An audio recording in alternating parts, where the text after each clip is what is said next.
Welcome students to Phoenix Edu. ન્યૂટનના ગતિના નિયમોમાં આપણે એમસીક્યુની સિરીઝ પર ચાલતા હતા, જેમાં આપણે લાસ્ટ લેક્ચરની અંદર આભાસી બળ કવર કર્યું. એના પછીનો જે ટોપિક સ્પ્રિંગ ઉપર આધારિત બળ તે આજે જોઈશું. ચલો, તો સ્પ્રિંગ જેનાથી આપણે દરેક પરિચિત છીએ કે એ આપણા હાથમાં રહેલી બોલપેન જે સ્પ્રિંગ આધારિત રિફિલ આગળ પાછળ કરે છે તે, અથવા તો પછી કુશનની અંદર રહેલી સ્પ્રિંગ, બાઇક ચલાવતા હોઈએ તો જમ્પરની સ્પ્રિંગ. ઇન શોર્ટ આપણે આ તંત્રથી પરિચિત છીએ. ત્યારે સ્પ્રિંગ ઉપર જ્યારે બળ લગાડવામાં આવે એટલે ઘટના કઈ રીતે એક્ઝિક્યુટ થાય? તો કે ક્યાં તો જડિત આધાર પર લટકતી કોઈ સ્પ્રિંગ હોય, અથવા સમક્ષિતિજ રીતે કોઈ બ્લોક સાથે કનેક્ટેડ સમક્ષિતિજ રીતે રાખેલી સ્પ્રિંગ હોય. તો ચાલો એક બે એના દ્રષ્ટાંતો ઉદાહરણો જોઈ લઈએ. તો માનો કે કોઈ સ્પ્રિંગ જ્યારે જડિત આધાર પરથી લટકતી હોય ત્યારે એની નેચરલ પરિસ્થિતિ અનુસાર એના બળ જે છે એ એકદમ નજીક રહીને આંટાઓ હેલિકલ બનાવેલ હોય છે. કોઈ મટીરિયલમાંથી બની હોય, ધાતુ અથવા તો અધાતુ પણ હોઈ શકે, પ્લાસ્ટિક બી હોઈ શકે છે.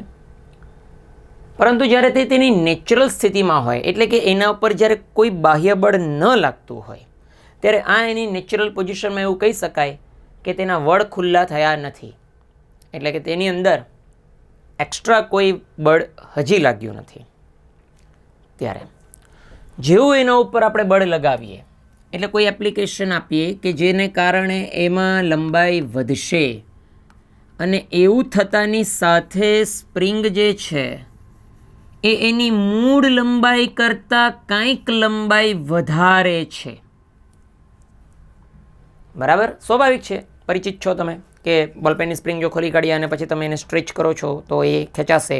પણ હા, સ્ટ્રેચ કરતાની સાથે એક વસ્તુ અનુભવ કરી કે જેવું આપણે આ બળ ઓછું કરીએ છીએ એટલે તે પાછી પોતાની મૂળ સ્થાને આવે છે, જેને તમે પુનઃસ્થાપક બળ કહો છો. ક્લિયર? તો આ જ્યારે લટકાવવામાં આવ્યું, એટલે કે આ સ્થાન પર જ્યારે લટકે છે ત્યારે તે તેની મૂળ અવસ્થા કરતાં કોઈક નવું સ્થાન પ્રાપ્ત કરે છે લંબાઈનું. ત્યારે આ જગ્યા ઉપર એનું સંતુલન સ્થપાયું હશે.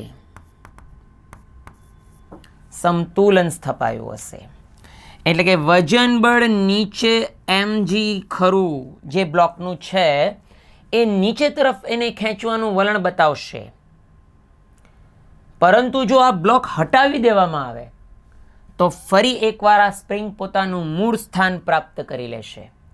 એ મૂળ સ્થાન પ્રાપ્ત કરવા માટે જે જવાબદાર બળ ખરું તેને આપણે કહીશું Fy અથવા તો F ઓફ સ્પ્રિંગ, કે જ્યાં આ તમારું Fy ઇઝ ઇક્વલ ટુ પુનઃસ્થાપક બળ. જો સ્પ્રિંગ બ્લોક્સ સાથે સમક્ષિતિજ કનેક્ટેડ હોય, એટલે કંઈક સિસ્ટમ આવી બનાવી હોય આ પ્રકારે, જેને પુલિંગ ફોર્સ આપવામાં આવે, તો તે વખતે તમે પુનઃસ્થાપક બળ જે ખરું તેને Fx કન્સિડર કરી શકો કે એક્સ દિશામાં પુનઃસ્થાપક બળ. હાલ આપણે અહીં જે ચર્ચા કરીએ છીએ તે સિરોલ્મ દિશામાં હોવાથી એને નામકરણ આપણે કર્યું છે y. બટ બંનેઓને તમે લોકો Fs એઝ અ સ્પ્રિંગ એવું પણ કહી શકો છો, પુનઃસ્થાપક બળ, રિસ્ટોરેશન ફોર્સ. હવે આ રિસ્ટોરેશન ફોર્સ જે છે પુનઃસ્થાપક, એ કેટલા મૂલ્યનું હશે? તો એ મૂલ્ય આધારિત છે કે એને કેટલું લંબાઈમાં વધારો કર્યો છે. એટલે આ પુનઃસ્થાપક બળ એ સમચલન છે તેના સ્થાનાંતરના, કે કેટલું સ્થાનાંતરિત કર્યું તમે એને. જો વધારે ખેંચ્યું હશે તો પુનઃસ્થાપક બળ વધારેથી ઉપર જશે, અને જો જરાક ખેંચીને છોડ્યું હશે તો ધીરે ધીરે એ જ પ્રમાણે એટલા જ બળ સાથે પાછું ઉપર જશે, પણ જશે ઉપર ખરું. એનો મતલબ કે બળ લાગવાની દિશા જો નીચે હતી તો પુનઃસ્થાપક બળ ઉપર હતું. એટલે જ્યારે આ બળને એઝ અ મૂલ્ય સ્વીકારીએ છીએ ત્યારે એક માઇનસનું ચિહ્ન મૂકીએ છીએ, ઋણ, જે બતાવે છે કે પુનઃસ્થાપક બળ હંમેશા વિરુદ્ધ દિશામાં જ છે. એટલે જ એનું નામ પડ્યું પુનઃસ્થાપક, પાછી પોતાના સ્થાનને પ્રાપ્ત કરાવતું બળ.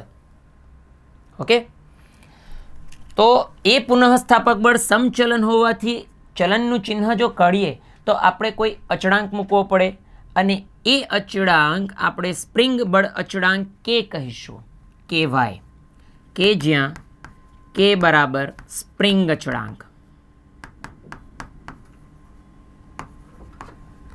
અને આ અચળાંક એ ધાતુ પર આધારિત છે અથવા તો સ્પ્રિંગ જેમાંથી બનાવી છે તેના પર આધારિત છે. એટલે કે જે પદાર્થમાંથી એને બનાવી છે એ પદાર્થ પોતે સ્થિતિસ્થાપક હોવું જોઈએ.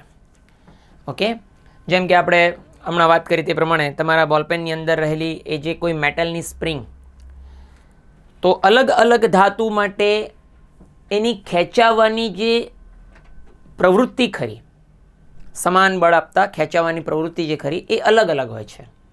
અને એ જે ગુણધર્મ ખરો એ ગુણધર્મ ઉપર એને બળ અચળાંક કહીશું, સ્પ્રિંગનો બળ અચળાંક કે.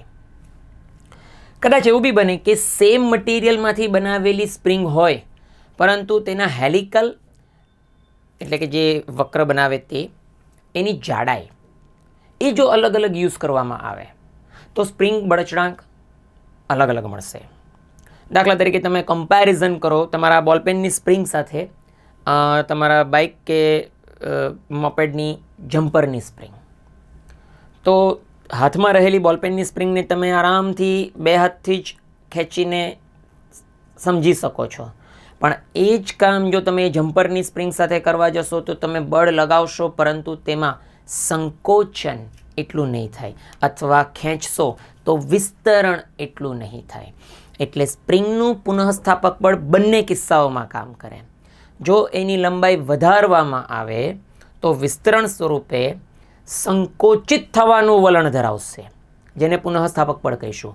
પરંતુ જો સ્પ્રિંગને દબાવશો તો તે વખતે તે રિબાઉન્સ થશે એના સમતુલિત સ્થાનને પ્રાપ્ત કરવા માટે, ત્યારે પણ પુનઃસ્થાપક બળ વિરુદ્ધ દિશામાં હશે. ટૂંકમાં સમીકરણ આપણી પાસે પુનઃસ્થાપક બળનું આવે છે કે વાય, જ્યાં કે સ્પ્રિંગનો બળ અચળાંક છે અને એ પદાર્થની જાત પર આધારિત છે. માઇનસનું ચિહ્ન બતાવશે કે તે બળની વિરુદ્ધ દિશામાં જ લાગશે.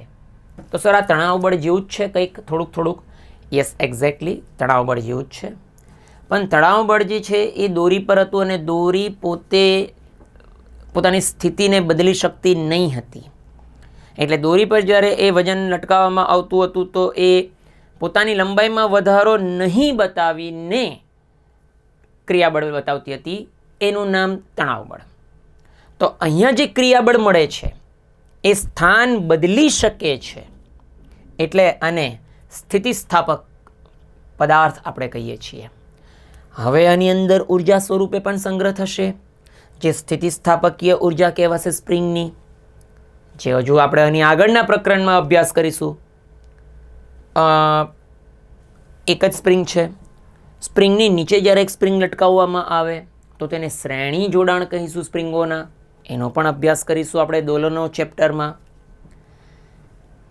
સમાંતર રીતે પણ જોડવામાં આવશે, બંનેઓને એકસાથે લટકાવી હોય કોઈ જડિત આધાર સાથે તો સમાંતર જોડાણ કહીશું, એના માટે પણ આપણે અભ્યાસ કરીશું દોલનોના ચેપ્ટરમાં. અને જો કદાચ આ પ્રકરણની અંદર આપણી પાસે MCQ એવા આવી જશે કે જેમાં આપણને ડ્યુઅલ સ્પ્રિંગ સાથે કામ કરવા કહેશે, તો શ્રેણી જોડાણ સમાંતર જોડાણ સાથે આપણે તે વખતે તમને એક વધુ ડીપ નોલેજ એના ઉપર આપી દઈશું.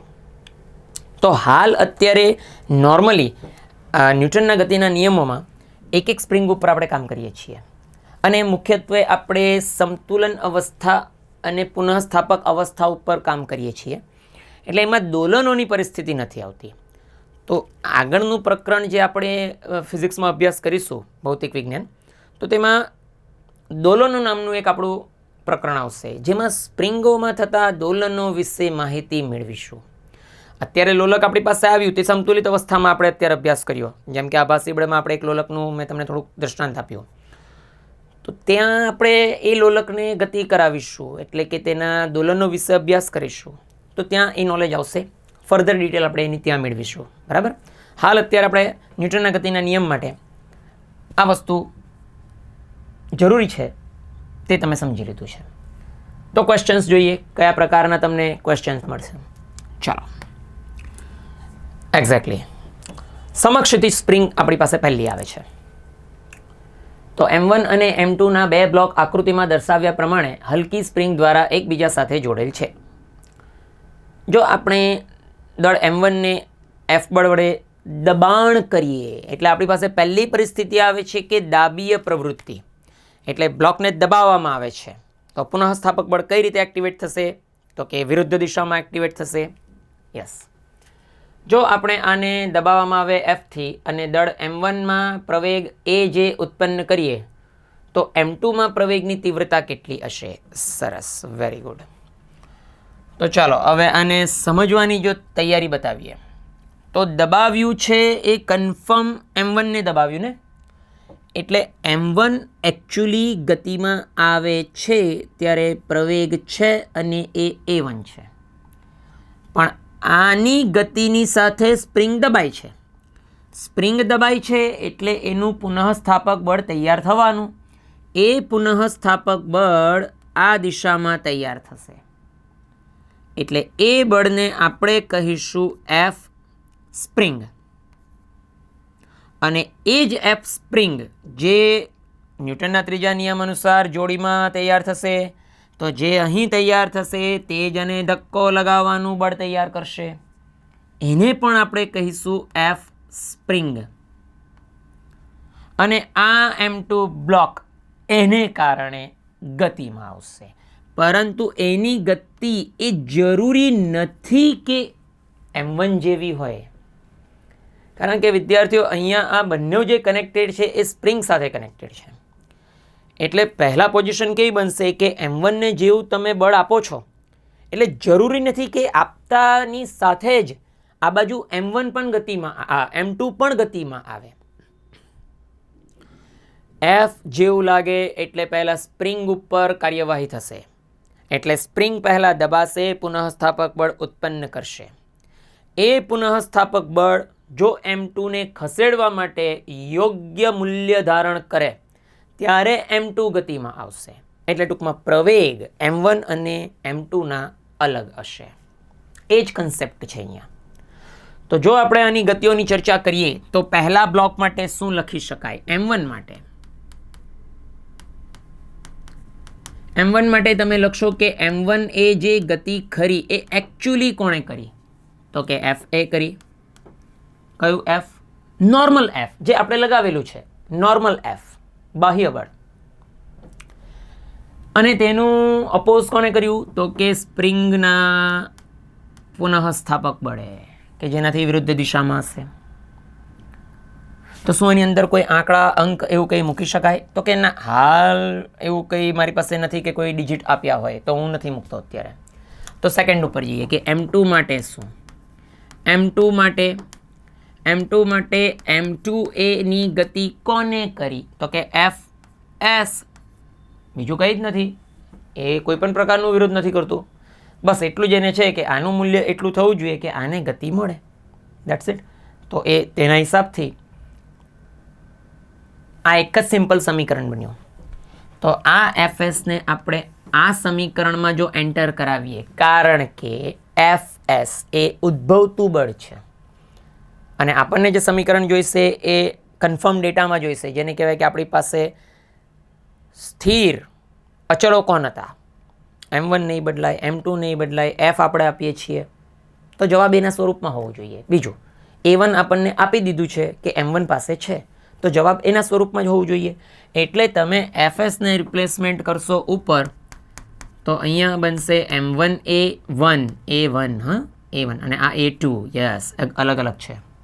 તો આ જગ્યા ઉપર A1 દેટ ઇઝ આપણું F આપેલું હતું તે માઇનસ આ પુનઃસ્થાપકથી M2A2.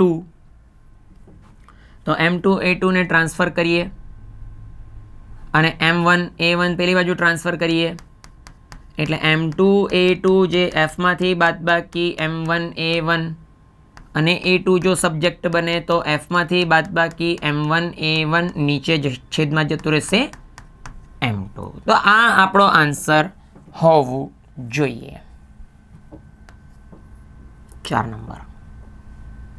બરાબર છે? સરળ. જોઈ શકો છો વિદ્યાર્થીઓ, આપણે MCQની સિરીઝ ચાલુ કર્યું ત્યાંથી અલગ અલગ વેરાયટીના આપણે ટોપિકો જોયા. એમાં આપણે હવે સ્પ્રિંગ ઉપર પણ આવી ગયા અને દોરીમાં અને સ્પ્રિંગમાં કઈ રીતે તફાવત છે એ સમજવું મુખ્ય છે. હવે પુનઃસ્થાપક બળથી બંને અલગ છે, પરંતુ ન્યૂટનનો ત્રીજો નિયમ તો એકચ્યુઅલી બંનેમાં જ લાગે છે. પહેલામાં આપણે તણાવને નીચે ને ઉપર એવું બનાવતા, અહીંયા આપણે બનાવીએ છીએ પુનઃસ્થાપક બળ Fs. જો દબાવ્યું હશે તો તે વખતે બહાર તરફના તીર, પણ જો ખેંચ્યું હશે તો તે વખતે અંદર બોલાવતા પુનઃસ્થાપક બળ. પરફેક્ટ. Next one.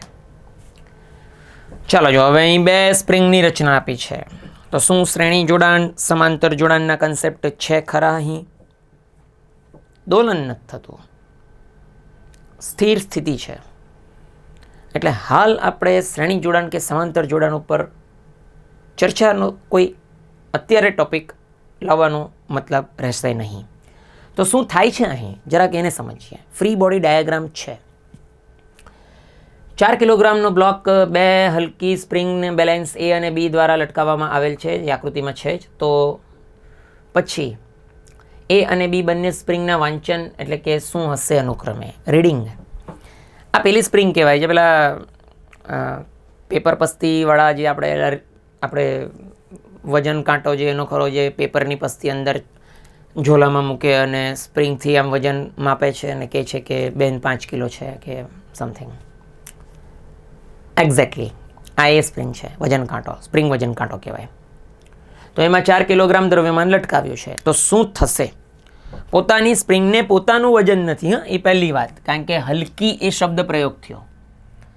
એટલે જ્યારે આનું વજન બળ નીચે તરફ લાગશે mg, તો આ સ્પ્રિંગને ઉપર તરફનું પુનઃસ્થાપક બળ લાગશે. એ પુનઃસ્થાપક બળ હશે Fsb, જે પેલી સ્પ્રિંગ માટે નીચે તરફનું હશે. એટલે આ સ્પ્રિંગ માટે નીચે તરફ ખેંચશે Fsb. એના પરિણામ સ્વરૂપે એની અંદર પુનઃસ્થાપક બળ ઉત્પન્ન થશે, જે ઉપર તરફનું હશે જ, દેટ ઇઝ Fsb. અને એને એક્ઝેક્ટલી કંટ્રોલ કરશે ત્યારે ઉપર તરફ જ સેમ રીતે તમને મળશે Fsa. અને આ બધા માટે જે સ્થાનાંતર ખરું એ સમાન થવાનું, કારણ કે બ્લોક બી જેટલો નીચે જવાનો, આ 4 કિલોગ્રામનો 4 કિલોગ્રામનો પદાર્થ જેટલો નીચે જવાનો તેટલું બેવમાં જ ખેંચાણ અનુભવ થવાનું. અને બેવ સમાન રીતે છે એકચ્યુઅલી એવું કીધેલું છે હલકી સ્પ્રિંગ બેલેન્સ A અને B દ્વારા.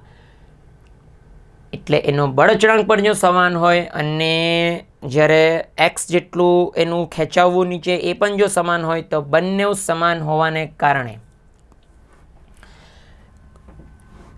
બંનેને જેવું ફીલ થશે કે નીચે 4 કિલો આના નીચે પણ લટકે છે ને આના નીચે પણ લટકે છે. એટલે બેવનું જ રીડિંગ સરખું બતાવશે 4 કિલો. તમે થિંકિંગ કરો કે એના નીચલા છેડા પર જે કંઈ પણ વજન બળ અનુભવ જે છે તે બીને કારણે તો છે જ નહીં, હલકી છે. તો વજન કેટલું અનુભવ કરે 4 કિલો માટેનું? તો રીડિંગ 4 એ માટે. અને બી માટે જાણે કે ઉપર સ્પ્રિંગ જ નથી, એ કોઈ સીલિંગ પર લટકેલી છે, પણ નીચે 4 કિલો એના માટે વજન, તો એનું રીડિંગ પણ 4. એટલે આન્સર આવશે આપણો 4. ઓકે, ચાલો ઢાળ આવી ગયું, ઢાળ પર સ્પ્રિંગ આવી ગઈ. હવે સિસ્ટમ સમજીએ કે એને ઉપર તરફ ખેંચવાની છે કે નીચે તરફ છે કે સ્થિર રાખવાની છે. ચાલો, આકૃતિમાં દર્શાવ્યા પ્રમાણે 5 કિલોગ્રામ દ્રવ્યમાનના પદાર્થને ઢોળાવવાળી સપાટી પરથી સ્પ્રિંગ સમતુલન, અચ્છા ચાલો સમતુલન આ શબ્દ પ્રયોગ થયો.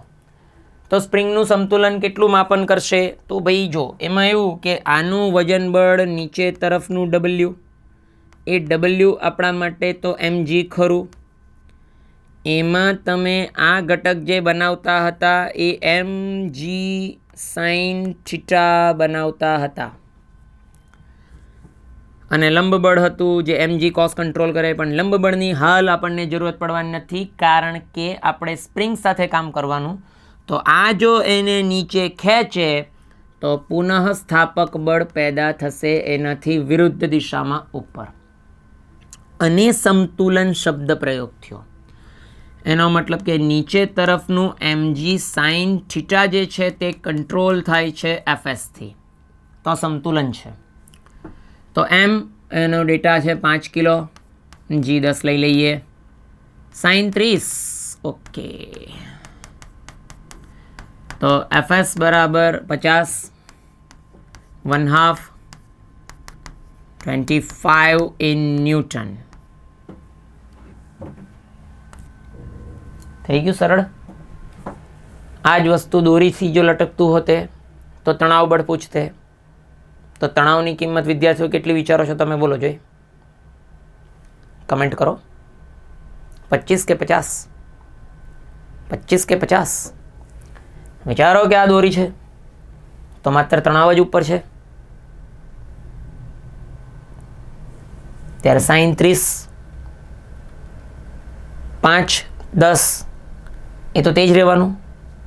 તો આન્સર 50/2 કન્ફર્મ થવાનું, 25 જ થવાનું. તો સર સ્પ્રિંગમાં અને દોરીમાં પછી ફરક શું? એક્ઝેક્ટલી અહીંયા માત્ર આપણને પુનઃસ્થાપક બળ વિશે માહિતી માંગી, બરાબર. પરંતુ એ કેટલી પહેલા ખેંચાઈ હતી એના એ સ્થાનાંતર વિશે હાલ કશી માહિતી માંગી નથી.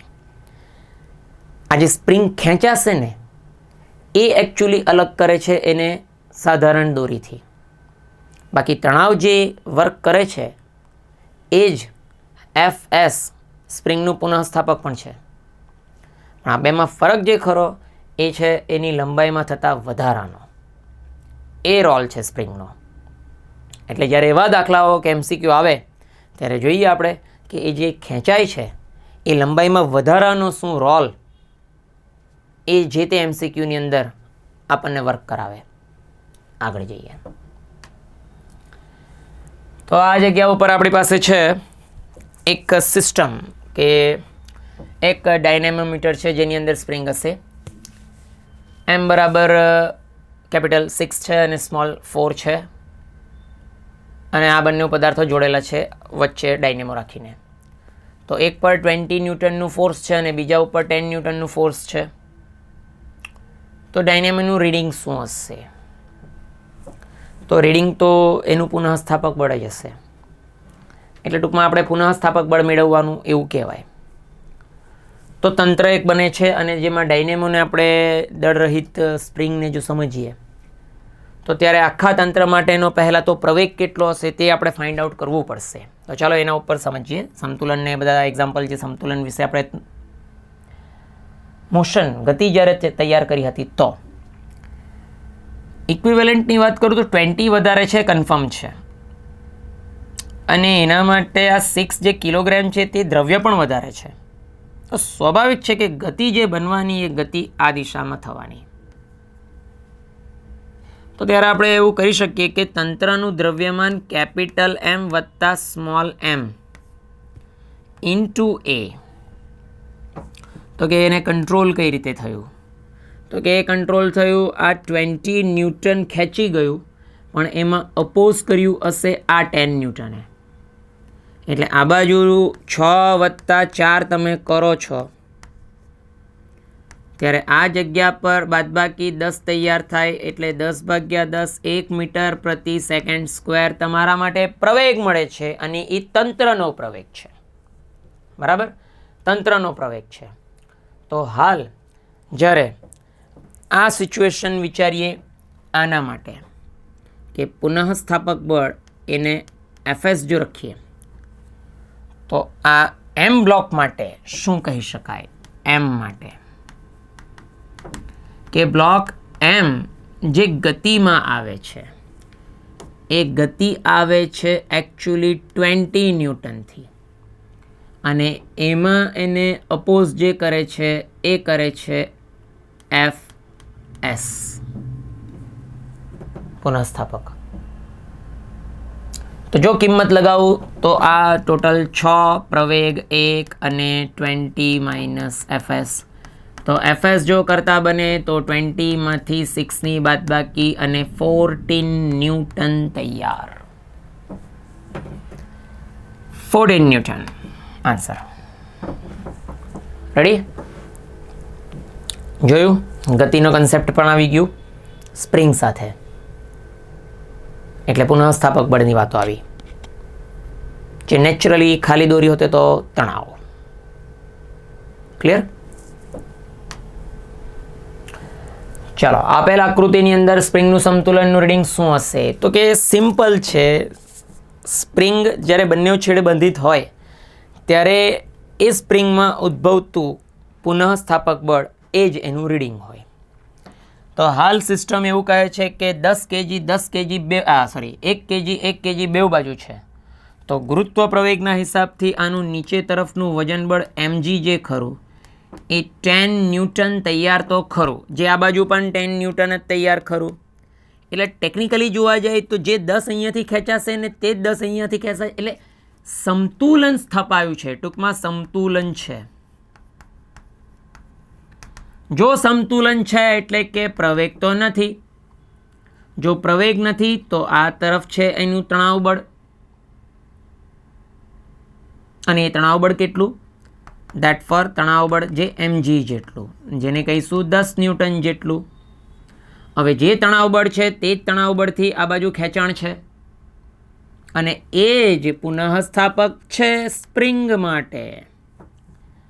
તો આપણા માટે આન્સર શું થયો? કે ભાઈ પુનઃસ્થાપક જે છે તે તણાવ કંટ્રોલ કરે છે, અને તે તો 10 જ છે, હમણાં જ શોધ્યું આપણે. કારણ કે ગતિ નથી. એવા કિસ્સામાં આન્સર આપણો 10. તો લ્યો 10. તો સર અલગ અલગ હોતે તો દ્રવ્ય? હા, તો તેમાં આપણે પછી સમતુલ્ય રીતે બાદબાકી કરાવવી પડતે, અને એમાં ગતિ પણ આવતે. બરાબર? આવે MCQ એટલે જોઈએ.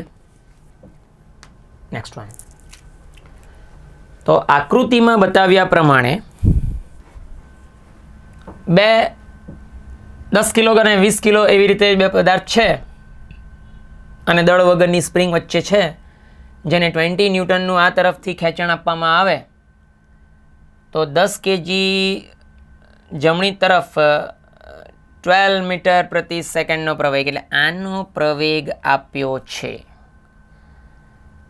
તો આ પ્રવેગને નામ આપવું પડશે, અને એને 10 kgને મેં m1 કહી દઉં તો મને a1 આપેલું એવું કહેવાય. ક્લિયર? તો આના માટે પ્રવેગ મેળવવાનો છે, એટલે આની ગતિ જે છે a2 એ આપણે મેળવવાની છે. ચાલો, તો સિસ્ટમને માઇન્ડમાં ઓબ્ઝર્વ કરો કે 200 ન્યૂટનનું જ્યારે ફોર્સ લાગે છે એટલે આને ખેંચે છે, એટલે એ ખેંચે છે સ્પ્રિંગને. સ્પ્રિંગમાં ઉદ્ભવતું પુનઃસ્થાપક બળ, જે પુનઃસ્થાપક બળ આને ખેંચે છે. ક્લિયર? તો તમે m1 માટે કહાની જો કરવાનું ચાલુ કરો, m1 માટે, તો કે m1ની ગતિ છે જે કોણ કરી રહ્યું છે? તો કે fs કરી રહ્યું છે. એનો કોઈ વિરોધ કરે છે પાછળ? ના, નથી કરતું. પતી ગયું. આ જ સમીકરણ છે. તો આ સમીકરણમાં કિંમત આપી હોય તો મૂકીએ. કિંમત m1ની છે 10. એ જે છે પ્રવેગ ક્યાં છે? 12. હા, 12. fs એટલે fsનું મૂલ્ય આપણને મળી રહ્યું છે 120 ઇન ન્યૂટન. ચાલો, તો હવે આ સેકન્ડ સિસ્ટમને ઓબ્ઝર્વેશનમાં લાવો. સેકન્ડ સિસ્ટમને m2 ને, આ m2 છે. તો હવે M2 માટે લખીએ. તો M2 માટે કહી શકો કે M2 એ ગતિ કરે છે. કોણે કરાવી ગતિ? તો આ 200 ન્યૂટન ખેંચી રહ્યો છે ભાઈ, એને વાંધો નહીં. તો એને કોઈ અપોઝ કરે છે? હા, સ્પ્રિંગ એને પાછળ ખેંચે છે, તો એ માઇનસમાં. તો માઇનસમાં કરી લીધું. તો ત્યારે આ કેટલા દ્રવ્યનું હતું? 20 kg. તો ભાઈ આ 20 A2, આ 200 તો છે, અને આગળના સમીકરણમાંથી આ 120 આવ્યું છે. તો 120માંથી બાદબાકી કરાવીએ તો 80ની પ્રાપ્તિ થાય છે, અને 20 અહીં છે. તો A2 જે છે તો 80 ભાગ્યા 2 કરીએ એટલે 4, એટલે 20 એટલે 4 મીટર પ્રતિ સેકન્ડ સ્ક્વેર. તો શું આપણી પાસે આન્સર એ કોઈ? હા, 2 નંબર છે ને સરળ વિદ્યાર્થીઓ? ટૂંકમાં તમે કોઈ ટોપિકને પ્રોપરલી લર્ન એકવાર કરી લીધો હોય ને, એટલે એને કનેક્ટેડ એની આગળના જે ટોપિક આવે એમાં તમને વાંધો નહીં જ આવે. ક્લિયર? એટલે જે વિદ્યાર્થીઓએ ત્યાં તણાવ ઉપર વ્યવસ્થિત કામ કરી લીધું હોય સિમ્પલ દોરી માટે, તો એના જે કન્સેપ્ટ છે એ કન્સેપ્ટ તો 100% આગળ ફોરવર્ડ થવાના. જેને ઇક્વિલિબ્રિયમ, સંતુલિત અવસ્થા, એના ઉપર કમાન્ડ પ્રાપ્ત કરી લીધી હોય, ઘટકો પાડતા આવડી ગયું હોય, એટલે એને પાછળ આવતા બાકીના ટોપિકોમાં 100% વાંધો નહીં આવશે. હા, જે નવા ટોપિકનું નવું કન્સેપ્ટ આવશે એ થોડુંક અંદર એડ થઈ જશે. જેમ કે અત્યારે આ પુનઃસ્થાપક બળ F, એ જ માત્ર ખાલી એડ થયું. બાકી તમે જે પ્રમાણે ગતિના સમીકરણો બનાવતા હતા એ જ પેટર્નથી સમીકરણ તો બને જ છે. લૂપની રીત હોય કે પછી સબસ્ટિટ્યુશન હોય, તો ગાણિતિક પ્રક્રિયા તો બધામાં રહેવાની. સમ અબાઉટ સિમિલર જ હોય છે. બસ ખાલી તમે જે ટોપિક ચાલે તે ટોપિકની અંદરનો જે મેઇન હાર્ટ ખરો કે ક્યાંથી અલગ પડે એ સમજી લીધું એટલે તમારું કામ ચાલુ થઈ ગયું. ઓકે, તો આના પછીના હવે ટોપિકમાં આપણે જઈશું, ઘર્ષણ ઇન્ટ્રોડ્યુસ કરીશું આપણે હવે. એટલે ઘર્ષણ કેટલા પ્રકારના આવે, કેવી સપાટી હોય, કઈ રીતે વર્ક કરે, અને આ જે બધા ટોપિકો જે આપણે અત્યાર સુધી લર્ન કરી ગયા, બધા જે કન્સેપ્ટ બધા, એ કન્સેપ્ટ હવે ઘર્ષણ સાથે અપ્લાય થશે. બરાબર છે? ચાલો તો મળીએ, ત્યાં સુધી મહેનત કરતા રહેજો. Thank you.